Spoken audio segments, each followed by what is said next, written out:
Good morning, and welcome to the second in a series of 4 workshops on living a spiritual life.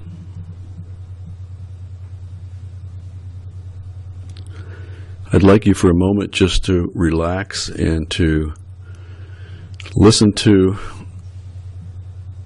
some music, but also as an entry, but also pay attention to any words you might see on the screen. I'll explain more about that later so that we can all be together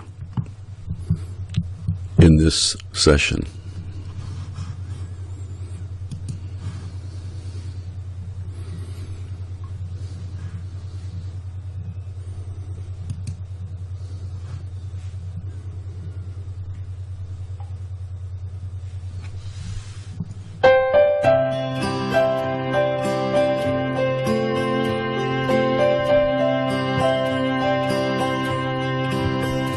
How could anyone ever tell you you were anything less than beautiful? How could anyone ever tell you you were less than whole? How could anyone fail to notice that your loving is a miracle? How deeply you're connected to my soul.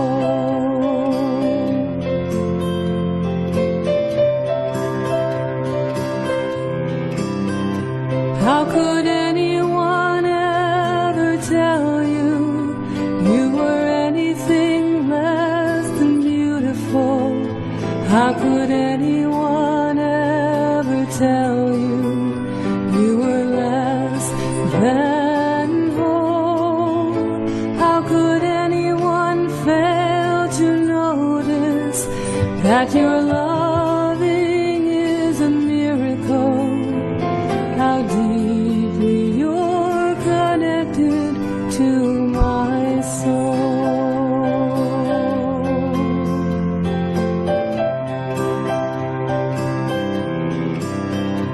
How could anyone ever tell you you were anything less than beautiful? How could anyone ever tell you you were less than whole? How could anyone fail to notice that your loving is a miracle? How deeply you're connected to my soul.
Good morning again. Before we get started, I would like to do just a small amount of housekeeping so that we can go ahead after many of the left out questions have been answered. First of all, I'd like to apologize for those people who asked me for a copy of the last workshop. I have had tremendous difficulty getting my Mac computer to give me a DVD that would work on all different types of players. So I've decided that what I want to do is to ask you to come again and to give me your email address, name and email address, so that I can send you a link to a location on the internet where you can download the files onto your own computer. That way I will avoid the difference between Macs, PCs, and whatever else people are using. And everyone should get a good copy of it at that point. The other thing today is going to be a little different than the last time. Those of you that were here the last time know that we concentrated a lot on meditation and meditation concepts and principles. This time we are not going to be so much concerned with silent meditations, but I'm going to be presenting a lot of different video type presentations as well as musical ones, and I want you to kind of pay attention to the words.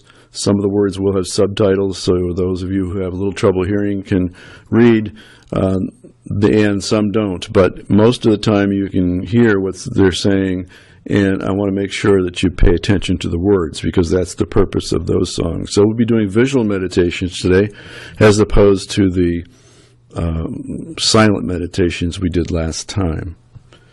And the next thing I'd like to do is just ask you, if you would, once we're finished today, is just to help me make sure the room is neat and we've picked up anything that we may have left in the room itself. So having said that, I'd like to begin this morning's workshop with a video prayer, which I think will help set you in the right place as far as the rest of this seminar is concerned. The first song, I think, is one of the most beautiful songs out there for recognizing our beauty and our own spirituality. And that's what we're here for, and I wanted to begin with that one. So let's begin right now with this prayer. Please just relax, watch the screen, and we will proceed after that with the rest of the workshop.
Not a point eternity is for sure.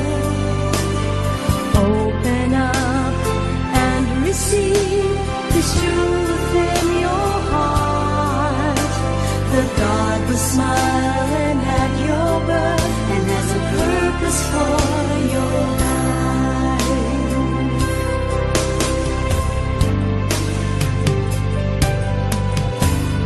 Come, my friend, stop for a while. Life must be more than just existing, round and round like a carousel ride. Shall we end while we began? Tell me so I'll understand. Let us begin to live this life. Let us together seek its purpose. Life is not a pointless venture. Eternity is for sure. Open up and receive this truth in your heart. That God was smiling at your birth and has a purpose for your life. I know the plans I've made for you, plans for goodness, says the Lord. We were made to last forever, and heaven is our home. Let us begin to live this life. Let us together seek its purpose. Life is not a pointless venture. Eternity is for sure. Open up and receive this truth in your heart. That God was smiling at your birth and has a purpose for your life. Let us begin to live this life. Let us together seek its purpose. Life is not a pointless venture. Eternity is for sure. Open up and receive this truth in your heart. That God was smiling at your birth. That God was smiling at your birth. Begin to live this life with purpose, a purpose-driven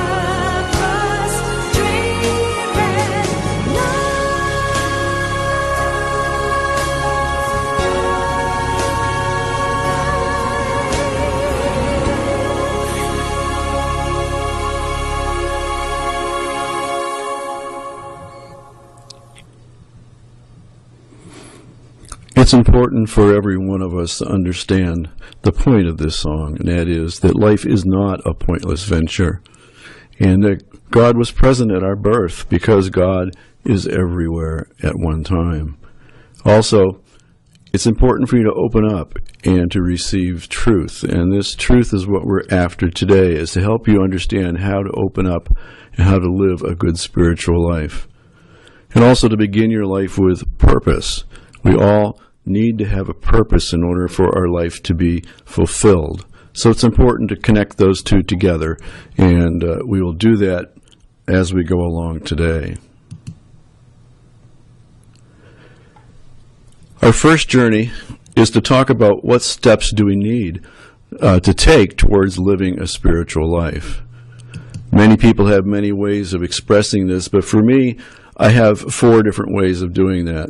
And one has to do with developing a spiritual practice. Now, that was what we spent our last workshop doing, was to talk about a spiritual practice and to give you concrete ideas of how you could go about establishing that type of a practice in your life. So what I'd like to do is go over the 4 points with you right now and to have you understand what we're going to talk about today. So that's number 1. Number 2 has to do with becoming awakened, and that's where this particular workshop will begin. Thirdly, we're going to talk about the understanding essentials of spiritual living. And finally, we'll talk about and learn about how to feed your soul to keep your soul alive. So those are the 4 things we're going to be talking about today.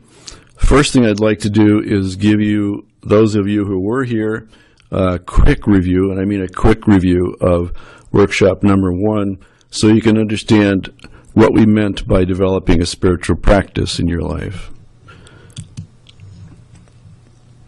The first thing we did was we understood and came to the conclusion that we are all on a spiritual journey.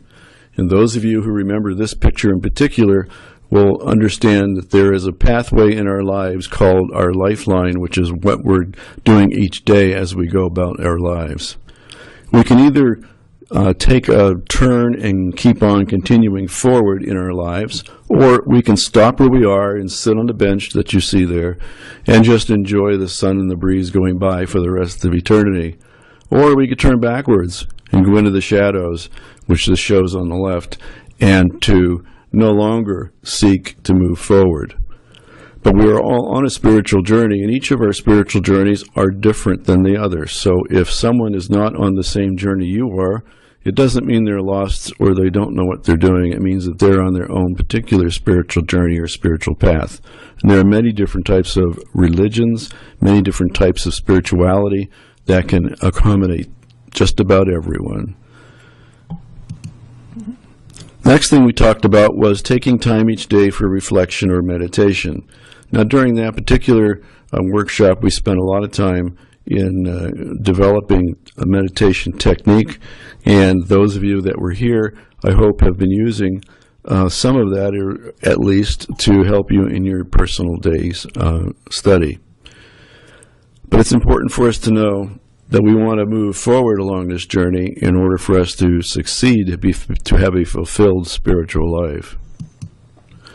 We also talked about what I call a very thin, sticky veil.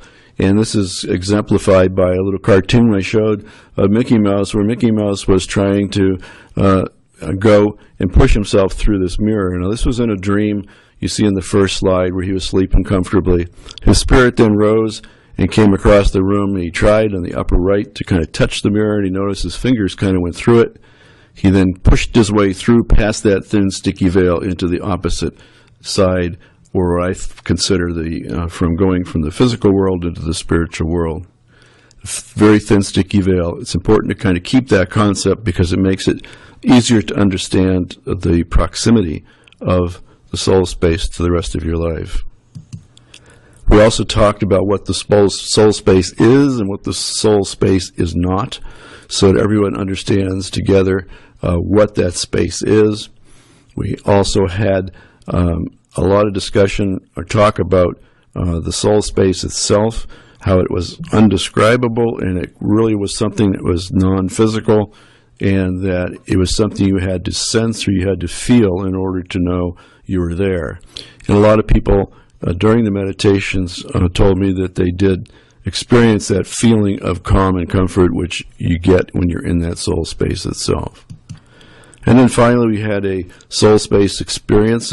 The soul space itself is an experiential situation where the only way you can understand what I'm talking about is actually to experience it. And again, many people told me that they did have this feeling of this location within themselves where communication with God can occur. So we came to the conclusion that what we needed to do was to set aside each day a time when we could do meditation and prayer, and to form a habit of doing this each day, because if you do it long enough, you will start to get insight, inspiration, and also receive words or symbols which will give you information as to how to lead the rest of your life.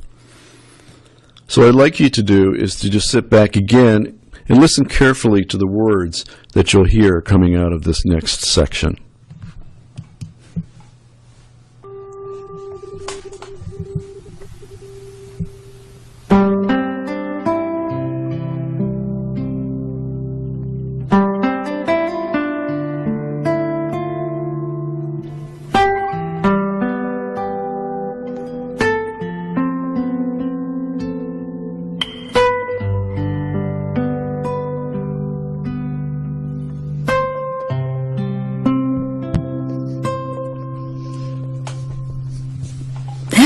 is a place where you can always go.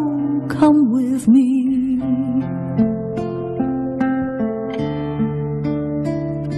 Where it's alright to let your feelings show. Come with me.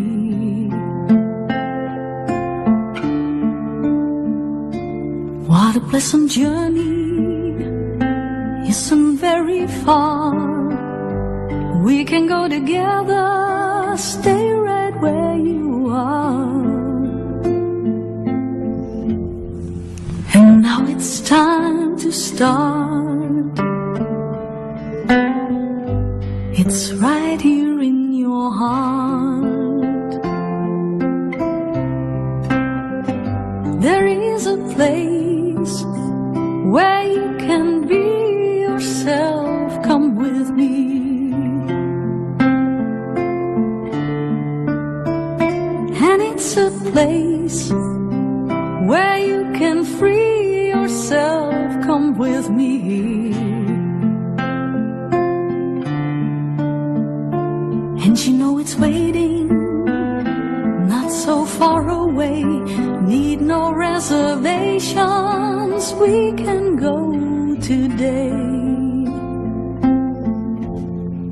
And now it's time to start. It's right here in your heart. And the light shines through each window, and the door is open and wide, and each question has an answer if you only look inside.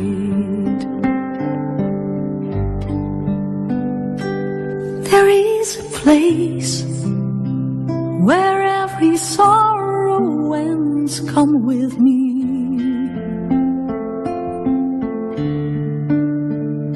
Where every hope and every truth begins. Come with me.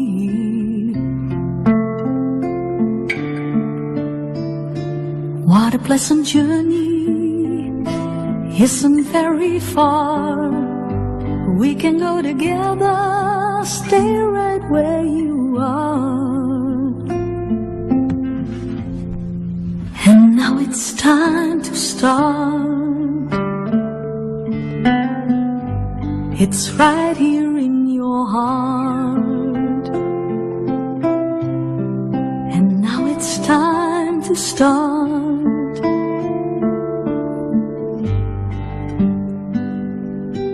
It's right here in your heart.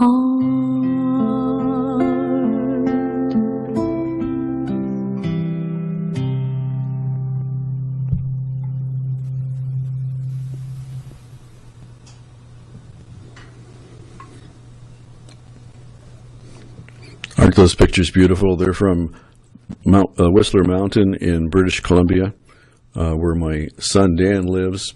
And that was him in the picture that you saw, taking a picture of the scenery. And it is just a spectacular location to view all the mountains in that particular area.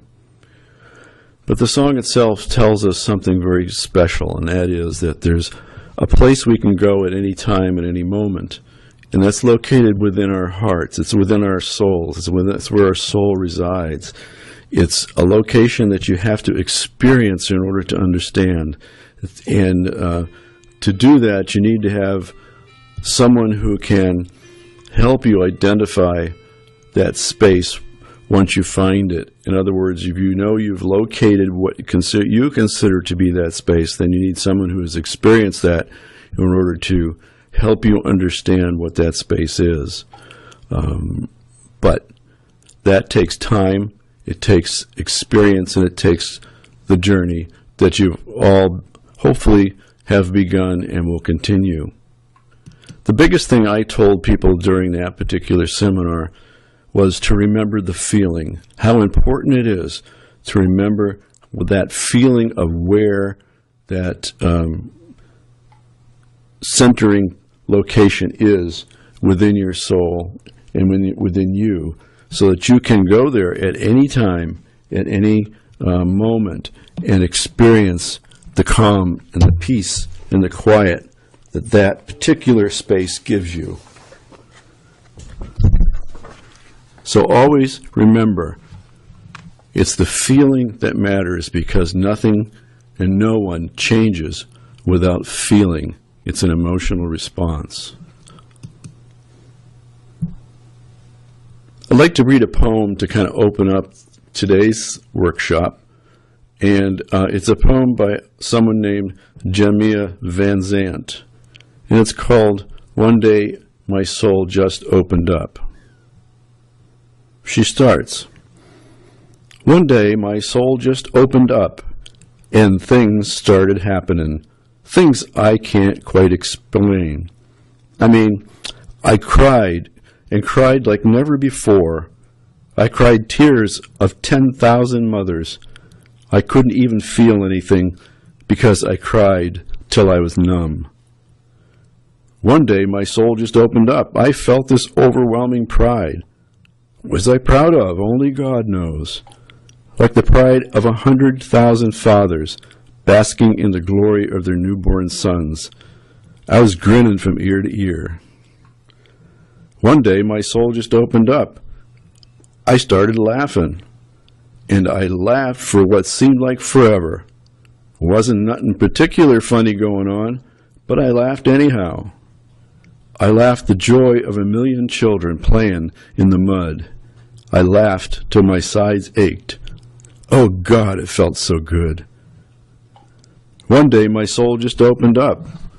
There were revelations, annihilations, and resolutions, feelings of doubt and betrayal, vengeance and forgiveness, memories of things I'd seen and done before, of places I'd been, although I didn't know when. There were lives I lived, people I loved, battles I fought, victories I'd won, and wars I'd lost. One day my soul just opened up and outpoured all the things I've been hiding and denying and living through that had just happened moments before. One day my soul just opened up, and I decided I was good and ready to surrender my life to God. So with my soul wide open, I sat down, wrote her a note, and told her so. That's an explanation of what an awakening is for some people. And that's our topic for today, is the awakening. And it's something that happens to everyone who follows the spiritual path. But it takes, in some instances, time, and in other instances, it does not take very long. But it's not anything to think is wrong if it takes longer than others for you to get this awakening feeling. But the entire universe will open up in front of you, and your life will change forever.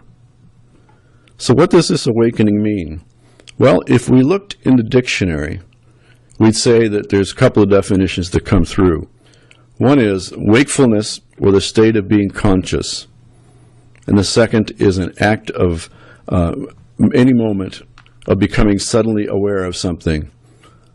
Do you know, you've talked to a friend or you've talked to someone during various conversations, and all of a sudden thoughts connect in your mind and you go, aha, that's what that means.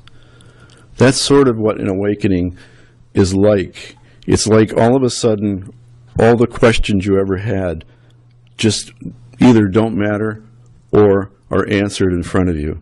That the world, the universe, and everything in it opens up, and you become a part of that, a part of everything. Now, if we talk in terms of various religious experiences, they have a little different definition. Remember back a few centuries ago when the Lutherans had their movement, that was called an awakening. It was a religious movement. The second has to do with the Buddhists. Their awakening is called spiritual enlightenment.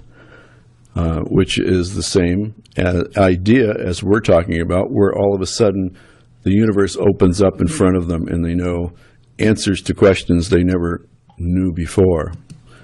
Christians have revivals, and that's another type of an awakening that they have in order to open themselves up or give themselves over to a higher power. And New Age thinking has to do with religious experiences involving a realization of the sacred dimensions of reality. For me, the last one seems to be more of an expression of what this awakening is.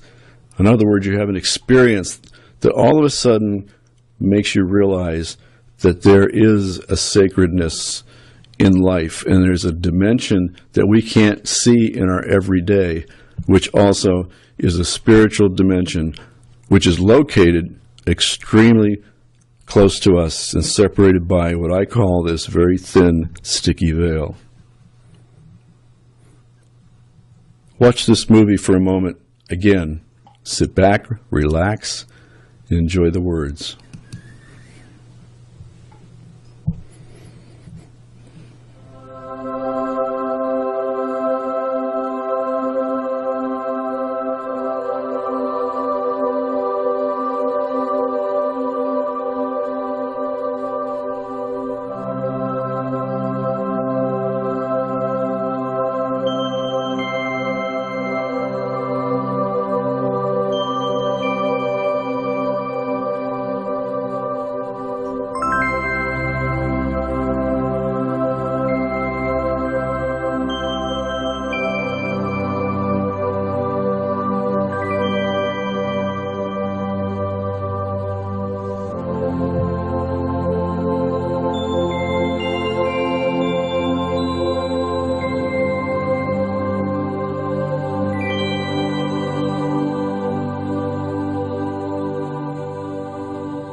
Remember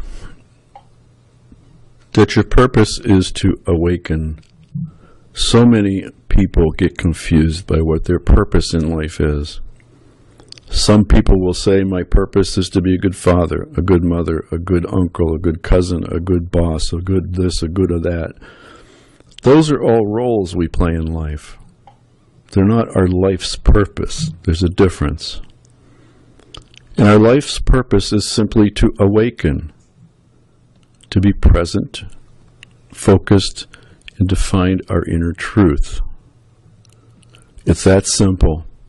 And if people would stop trying to find a particular role or play a role and think it's a spiritual role, they would discover that it's much simpler than that. Your purpose is simply to awaken. And that's what we're here to talk about today. Now is your time to be who you truly are, to be your truth, and to find purpose in life. My question to you is it an easy journey? What do you think? What characteristics do you need to take such a journey to awaken? What should you know? Well, I'd like you to listen carefully to a segment of a talk given by Diana Nyad at a TED conference. First of all, are you familiar with Diana Nyad? Diana is the only human being ever, male or female, to swim from Cuba to Florida. That's almost 100 miles. And she did it through shark-infested waters. And she started when she was in her 20s and failed. And finally, in her late or middle 60s, 64 to be exact, she accomplished her feat. That is something to be said about consistency and commitment and all the qualities that are needed for you to make your spiritual journey. I put this in here on purpose because I want you to see what it's like to actually live a life of dedication towards an ideal which no one else has ever accomplished. She'll start by talking about her team, and that's meaning the people who were with her on this journey, giving her food, nutrition, and making sure she was okay, from the medical people to the general staff around her. As she says, it takes a team to do this, and that's what it does to live a spiritual journey too. You need your spiritual team of people in order to succeed. So let's listen to Diana. She's going to talk about a lady by the name of Bonnie. Bonnie is her personal friend. She has stuck with her through all these years and is the person that coaches her and gives her the encouragement to continue on. So let's listen and understand what Diana did in her life and how much she accomplished it and why.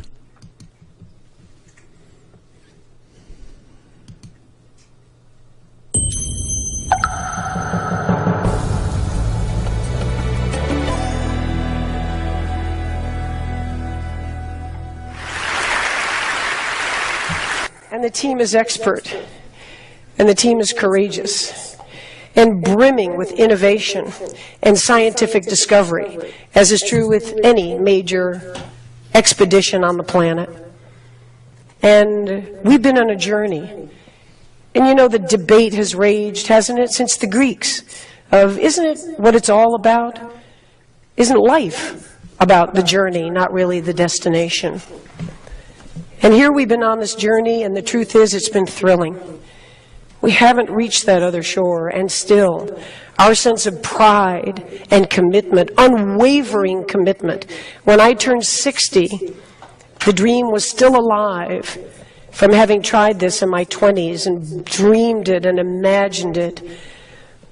The most famous body of water on the earth today, I imagine, Cuba to Florida. And it was deep in my soul. And when I turned 60, it wasn't so much about the athletic accomplishment. It wasn't the sort of ego of, I want to be the first. That's always there, and it's undeniable. But it was deeper. It was, how much life is there left? Let's face it, we're all on a one-way street, aren't we? And what are we going to do? What are we going to do as we go forward to have no regrets looking back? And all this past year in training, I had that Teddy Roosevelt quote, to paraphrase it, floating around in my brain, and it says, you go ahead. You go ahead and sit back in your comfortable chair, and you be the critic. You be the observer. While the brave one gets in the ring and engages and gets bloody and gets dirty and fails over and over and over again, but yet isn't afraid and isn't timid and lives life in a bold way. And so, of course, I want to make it across. It is the goal. And I should be so shallow to say that this year, the destination was even sweeter than the journey.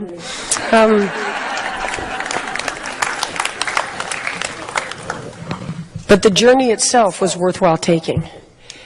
And at this point, by this summer, everybody, scientists, sports scientists, endurance experts, neurologists, my own team, Bonnie, said it's impossible. It just simply can't be done. And Bonnie said to me, but if you're going to take the journey, I'm going to see you through to the end of it. So I'll be there. And now we're there. And as we're looking out, kind of a surreal moment before the first stroke, standing on the rocks at Marina Hemingway, the Cuban flag is flying above, all my teams out in their boats, hands up in the air. We're here. We're here for you. Bonnie and I look at each other and we say, this year the mantra is, and I've been using it in training, find a way. You have a dream. And you have obstacles in front of you, as we all do. None of us ever get through this life without heartache, without turmoil. And if you believe and you have faith, and you can get knocked down and get back up again, and you believe in perseverance as a great human quality, you find your way. And Bonnie grabbed my shoulders and she said, let's find our way to Florida. And we started, and for the next 53 hours, it was an intense, unforgettable life experience.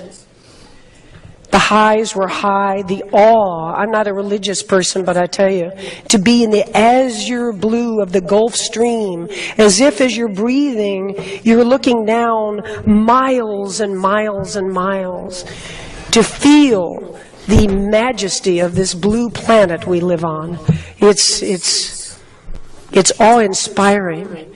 I have a playlist of about 85 songs, and especially in the middle of the night, and that night, because we use no lights. Lights attract jellyfish, lights attract sharks, lights attract bait fish that attract sharks. So we go in the pitch black of the night. You've never seen black, this black. You can't see the front of your hand, and the people on the boat, Bonnie and my team on the boat, they just hear the slapping of the arms, and they know where I am, because there's no visual at all. And I'm out there kind of tripping out on my little playlist. I've got tight rubber caps, I don't hear a thing. I've got goggles, and I'm turning my head 50 times a minute. I'm singing, imagine there's no heaven. Do-do-do-do-do. It's easy if you try. Do-do-do-do. And I could sing that song 1,000 times in a row. Now there's a talent unto itself. And each time I get done with, ooh, you may say I'm a dreamer, but I'm not the only one. 222. Imagine there's no heaven. And when I get to the end of 1,000 of John Lennon's Imagine, I have swum 9 hours and 45 minutes. Exactly. And then there are the crises. Of course there are. And the vomiting starts, the seawater, you're not well, you're wearing a jellyfish mask for the ultimate protection. It's difficult to swim in, it's causing abrasions on the inside of the mouth, but the tentacles can't get you. And the hypothermia sets in. The water's 85 degrees, and yet you're losing weight and using calories. And as you come over toward the side of the boat, not allowed to touch it, not allowed to get out, but Bonnie and her team hands me nutrition and asks me what I'm doing, how am I all right? I am seeing the Taj Mahal over here. I'm in a very different state.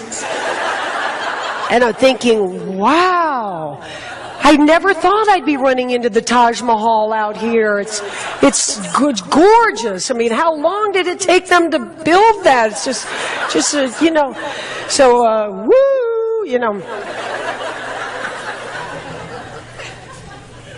And then we kind of have a cardinal rule that I'm never told really how far it is, because we don't know how far it is. What's going to happen to you between this point and that point? What's going to happen to the weather and the currents? And God forbid you're stung when you don't think you could be stung in all this armor. And Bonnie made a decision coming into that third morning that I was suffering and I was hanging on by a thread. And she said, come here. And I came close to the boat and she said, look out there. And I saw light, because the day's easier than the night, and I thought we were coming into day. And I saw a stream of white light along the horizon. And I said, it's going to be morning soon. She said, no, those are the lights of Key West. It was 15 more hours, which for most swimmers would be a long time.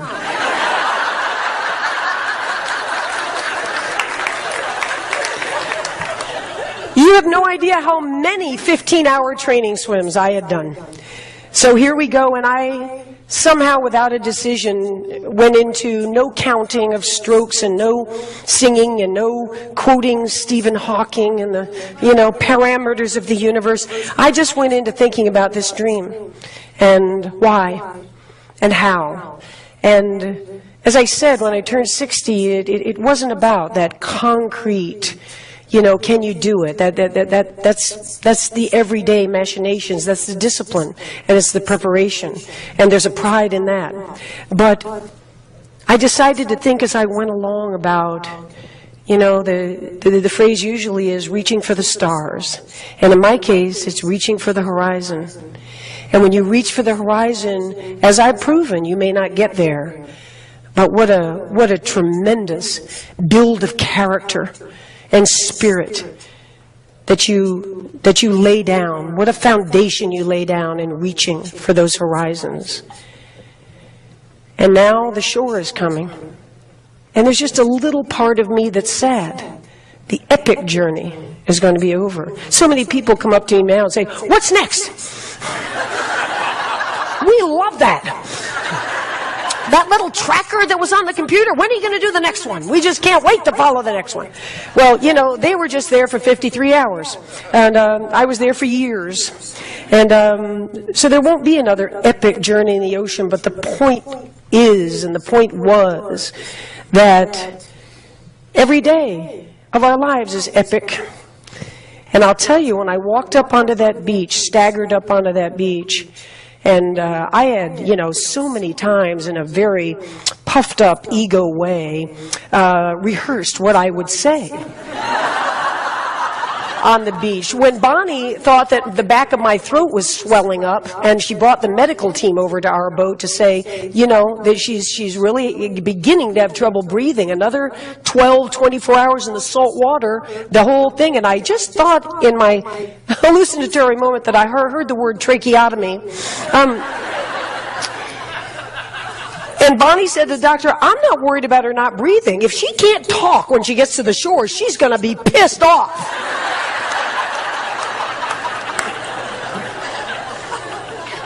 But But the truth is, all those orations that I had practiced just to get myself through some training swims as motivation, it wasn't like that. It was a very real moment with that crowd, with my team. We did it. I didn't do it. We did it. And we'll never forget it. It'll always be part of us. And the three things I did sort of blurt out when we got there was, first, never, ever give up. I live it. What's the phrase from today from Socrates? To be is to do. So I don't stand up and say, don't ever give up. I didn't give up. There was action behind these words. The second is, you can chase your dreams at any age. You're never too old. 64, that no one at any age, any gender could ever do, has done it, and has no doubt in my mind that I am at the prime of my life today. Yeah.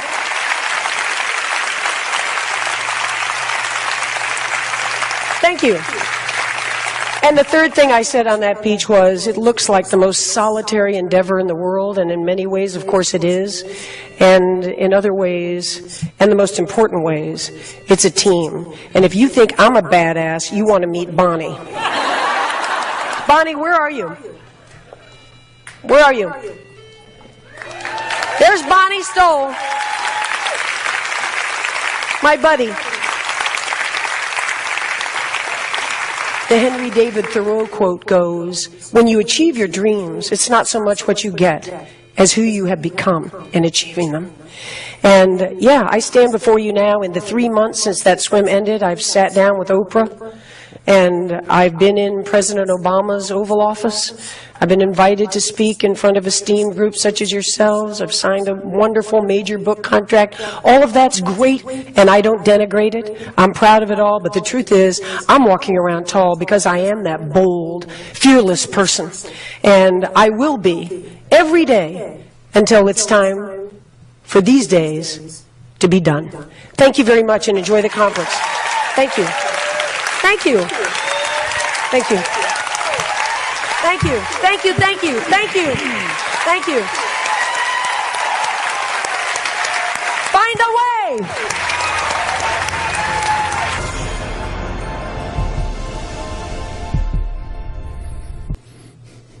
Isn't that an amazing story of a person who started in her 20s and had the determination and a commitment to follow through into her 60s to accomplish something no one else had ever done?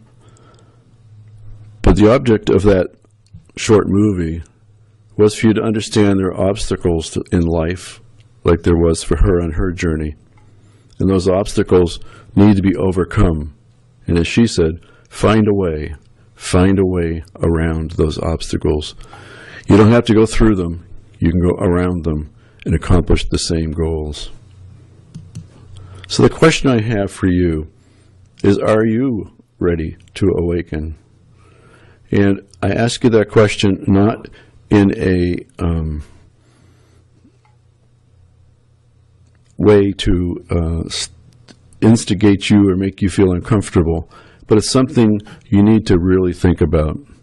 Because to awaken is to see for the first time in your life. And I'm not talking about seeing with your eyes. I'm talking about seeing things that are unseen, because we can only visualize things that are within our visual spectrum, but there are things there that we don't even understand at this time. To awaken is to become whole. You've actually melded the spiritual and the physical together to become a whole. To awaken is to see beyond and witness beauty. Now, this reminds me of my father when he was on his last breath or two of life, looked up, opened his eyes, and obviously looked beyond anything in the room where he was, because he wasn't there. And he looked and he said, it's beautiful, it's nice. So to awaken is to see beyond what we normally can see, and witness beauty. And you need to watch and feel. Again, feelings are where you learn and discover who you truly are. Few people take the time to understand who they truly are. And always, always Be open for possibility. Possibilities abound around you. And as my mother said to me many times, God speaks in whispers. So I want you to listen for a moment for that whisper.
Listen for God in whispers.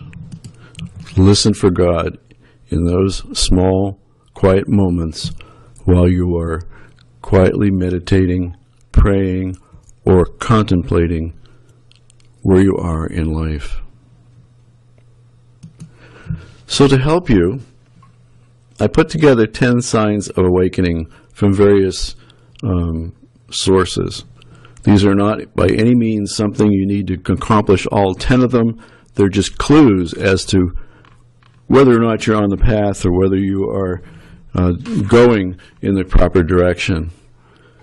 Quickly, they'll go through them. The first one has to do with change in your sleep patterns. Now, this can be where you sleep more than usual, you sleep less than usual, you have trouble sleeping. Something's going to change in your sleeping patterns. You may not need as much sleep as you needed before. That's number one. Number two is simply you're going to notice some activities in the crown of your head or the top of your scalp. Things like, itching or feelings like there's some pressure being placed on the top of your head. This is activity in the crown chakra, if you're familiar with chakras, where there is a cleansing is beginning to take place. The third has to do with feeling waves of emotion. Now this one I think a lot of people experience, in that you'll get angry or you'll cry or you'll have emotions released that have no association with where you are particularly or what's going on in your life.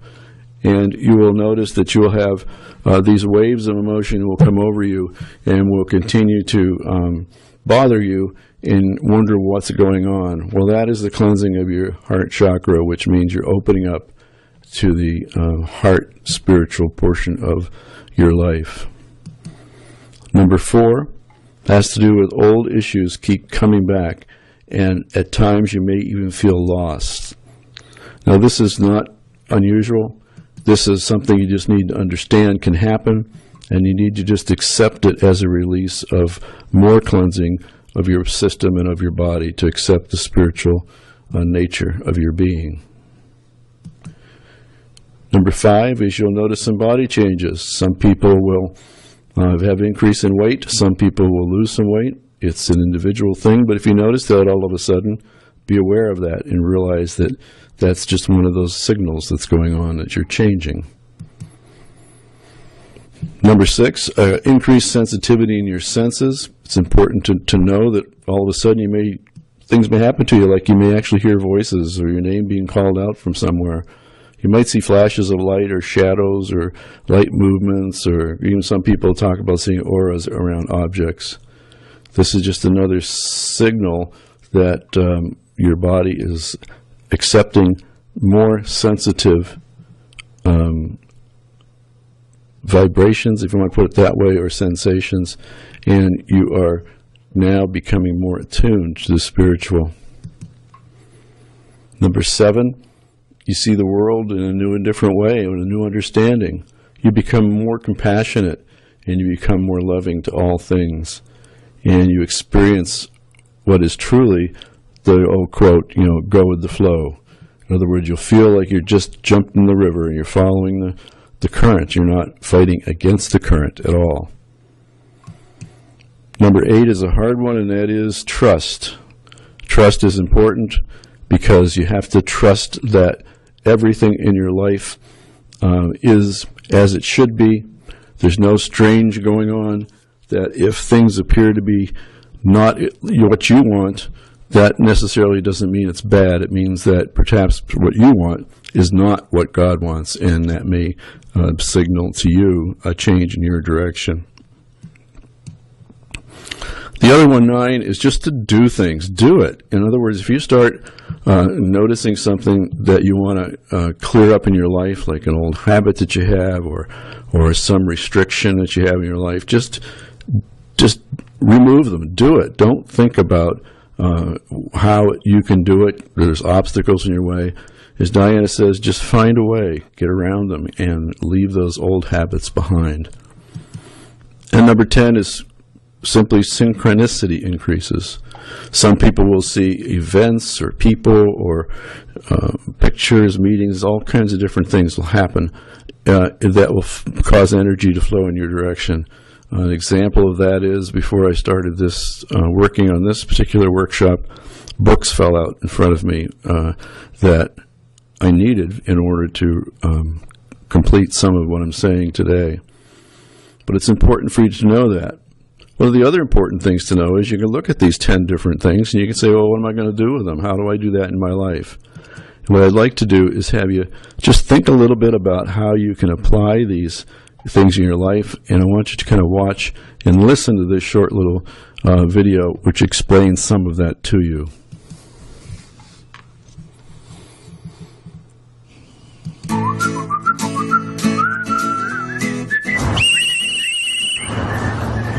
There's a lot of people out there who yearn to live a life that's more expansive, joyous, connected, but then they go and put their spirit, their essence on a shelf the whole time they're at work. I mean, we spend half our waking hours at work. So if you want a more fulfilling life, you've got to figure out how to bring your soul to work. So here are 10 simple ways to start weaving some spirit and consciousness into your work life for your well-being and the well-being of the world around you. Setting some intentions at the beginning of your workday makes the difference between reacting to your work life and creating your work life. So, not to be mistaken for a to-do list, write down 1 to 3 intentions of how you would like to show up in this day, what feelings you'd like to generate, how you'd like to connect. Things like, I'm going to stand in my power during that potentially volatile business meeting this afternoon, or I'm truly going to listen to my customers' complaints with compassion. Deep breaths are one of the most simple, primal ways to connect with the present moment. And the present moment is where all of life's juice is. So how about making a commitment to take breath breaks through your workday? You could try setting an hourly alert on your PDA, and every time it goes off, stop, take in a deep breath, and tune in to what is right now. Don't let your desk be a place where inspiration stops dead. I mean, you have to spend...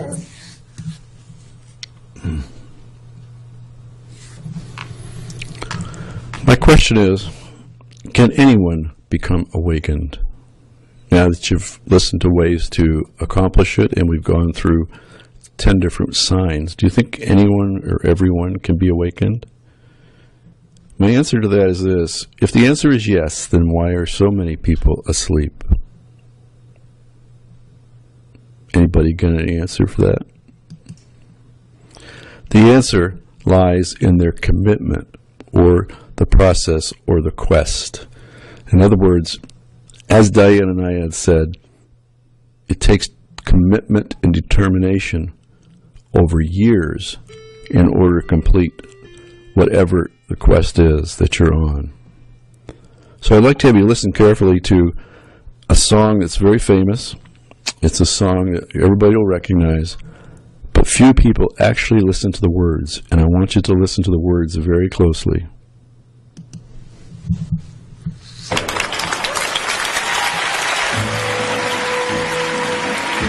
Quest? What does that mean, quest? It is the mission of each true knight. His duty, nay, his privilege, to dream the impossible dreams, to fight the unbeatable foe, to bear with unbearable sorrow, to run where the brave dare not go, to right the unrightable wrong, to love pure and chaste from afar, to try when your arms are too weary, to reach the unreachable star. This is my quest, to follow that star, no matter how hopeless, no matter how far, to fight for the right, without question or pause, to be willing to march into hell for a heavenly cause. And I know if I'll only be true to this glorious quest, that my heart will lie peaceful and calm when I'm laid to my rest, and the world will be better for this. That one man, scorned and covered with scars, still strove with his last ounce of courage to reach the unreachable stars.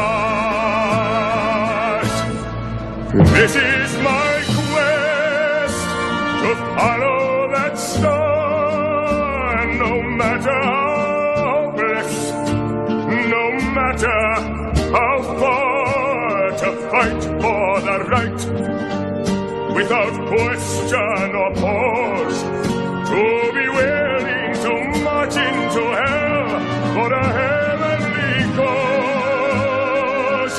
And I know if I'll only be true to this glorious quest, that my heart will lie peaceful and calm when I'm laid to my rest, and the world will be better for this. one man, scorned and covered with scars, still strove with his last ounce of courage to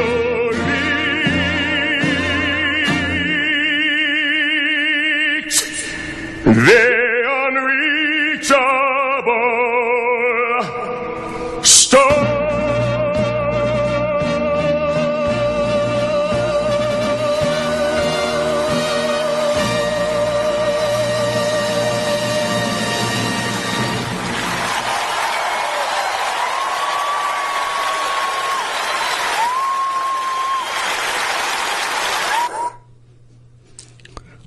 I think this clip of Peter O'Toole doing Don Quixote is probably one of the best I've ever heard. But beyond his talent, I want you to think about the words just for a moment. And I've got them written down here just to kind of briefly go over them, because this is really the quest or the journey. And it applies an awful lot to the spiritual quest. Because as it says in the first stanza, that to dream the impossible dream and to beat the unbeatable foe, to bear with unbearable sorrow where the brave dare not go, that is very much the spiritual journey. He also talks about righting the unrightable wrong and being loving, pure, and chaste from afar. Tries to his arms just get too weary to be able to reach that star. But it's his quest, and his quest is to follow that star. No matter how hopeless or far away it is, he fights for the right without any question or pause. He's just willing to march into hell, work hard to do whatever he has to do for that heavenly cause. And I know that I'll only be true to this glorious quest, that my heart will lie peaceful and calm when I'm laid to my rest. So for his entire life, he's willing to make this determination. He also knows that the world will be better for this, even if just one man who has gone through all kinds of battles strove to his last ounce of courage to reach the unreachable star. So it's important for us to remember that the journey is not an easy journey, but it's one that can be taken if you have the determination and the will to pursue until the end.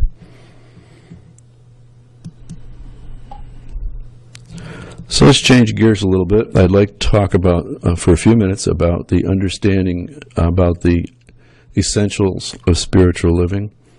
It's something that very few people take the time to think about, because they feel that they get everything they need from church or from whatever way they entertain their spirituality, but they don't get down to the nitty-gritty, and that's what we'd like to do today. So, let's talk a little bit about the first, which is the inner essentials. What is essential in your inner self and inside in order for you to live this spiritual life?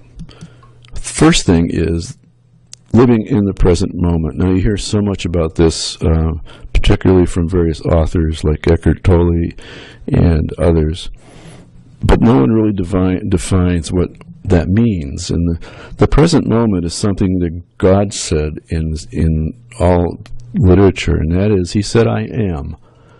Now, he never said I was, and he never says I will be. He said I am now. And that's what the present moment is. The present moment is now. It's you are, and that's the moment. And your life is a string of moments, almost similar to what a moving picture is. If you'd see the film itself, there's a series of still pictures that, when strung together, become motion pictures. And life is the same thing. It's a series of moments, one right after the other. And it all together, each one of those moments, creates your life. But if you don't live in that particular moment, each moment you're in, the film at the end will never accomplish what you're looking for in life. Forgiveness is another thing, and it's not just forgiveness of others, but it's forgiveness of yourself. We all make mistakes. We all do things that, as we grow older, we may look back and wish we had not done. But we have to forgive ourselves for those things because we are human, and that is part of the human journey. We also have to learn to listen, and that's where meditation and prayer come in. Learning to listen to that still, quiet whisper, the whisper of God. Happiness. Did you know that happiness is an inside job? Yeah, it's got nothing to do with what's going on around you. It has what's going on inside of you. So if you can learn to live in the present moment, live with forgiveness, and learn to listen, then happiness will automatically come into your life. Patience is another one. How many people just lack the patience to wait and to take that time to pray and meditate in order to find their journey? And lastly, peace and self-love. Easy words to say, very difficult words to accomplish, particularly self-love. An example of that is if you were at a conference and someone said to you, I want you to take a piece of paper and draw a line down the middle of it. And on the right-hand side, I want you to put all your bad traits, all the traits you have that you wish you didn't have. And on the left side, I want you to put all your good traits. What you would find is people very rapidly will put their bad traits on the list, and very slowly, if at all, put their positive portions of themselves. And that in itself kind of just explains to you how hard it is for you to forgive yourself of mistakes you may have made. So the present moment, again, can be seen in this little cartoon by Eckhart Tolle from his book, The Guardian, I believe it's called. And here you see a man who is lost in his thought, probably worried about what tomorrow's going to bring. And his dog, if you see, is on a leash, and he's doing loops and doops and jumping after butterflies and everything else. The quotation on this one is simply, be alert as you watch a dog at play or at rest. Let the animal teach you to feel at home in the now, to celebrate life by being completely present. Dogs are completely present. Cats are unbelievably present in the moment. And they live there all their lives. Now there's interchanges we all have to make within ourselves. And those changes are things like finding the spirit within, taking the time to find that soul space, that location where spirit is found. Committing to a path of inner work. We have to do things to ourselves to become more in tune with spirit. And that we mentioned quite a few of those in that 10 various symptoms of being on the path. Committing to a life of worship. That doesn't mean every moment of your day you're on your knees worshiping God. It means that every time you see something that you never saw before, and it's easy for all of us to have ignored the simple things in life, that you're able to see the beauty within. Committing to a life of service to others. Those who become on the path are people who are willing to commit the time and service to be with others and to help them along their path. Now another one that's kind of hard for people to understand is the commitment to understanding of pain and how much pain can be looked at as a tool instead of as a nuisance, and a tool that teaches and adds value to life. Pain can be our greatest teacher, and that is so true. You're looking at a person who lives with chronic pain 24/7, yet even with the pain, I can be up here explaining things to you that may hopefully help you change your life. Pain is a tool. For me, it was a great teacher. It taught me patience. It taught me love. It taught me who I am and what I could do with my life. There's certain gifts we're given in life. And again, these are things that people just don't think about. such as the gift of endurance, staying the course in all different aspects of our life. That's what Diane and I had exemplified in her short little talk. How about the gift of touch? What you can do with touch is amazing. When I was in practice, I used to first say hello to the person when I'm walking in the room, and then I would put my arm on their shoulder, and would ask them how they were. And that one touch was enough to completely settle their fears, and they were able to go ahead with the procedures without any problem. The gift of inner dreams. Where would we be without dreams? I have a series of words on my wall in my house. They say, imagine, dream, and believe. Imagine, dream, and believe. First step is to imagine. Imagine a life that's surrounded by spirit.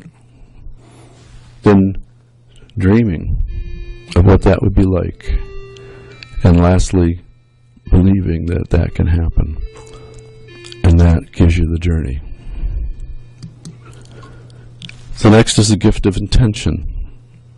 We all say we're going to do something, but those that succeed are the ones that intend for it to happen. Next, let's talk about a recognition of your inner tasks. What are those? Just recognizing them. Well, the first one to recognize is there's such a thing as peace of mind. You don't always have to have junk running through your mind. You can actually be at peace and find that calm, still location within. Second thing is to recognize that your life has potential, that there is something special about you. There is something that you can accomplish in your life because you have the potential to do that. One example of that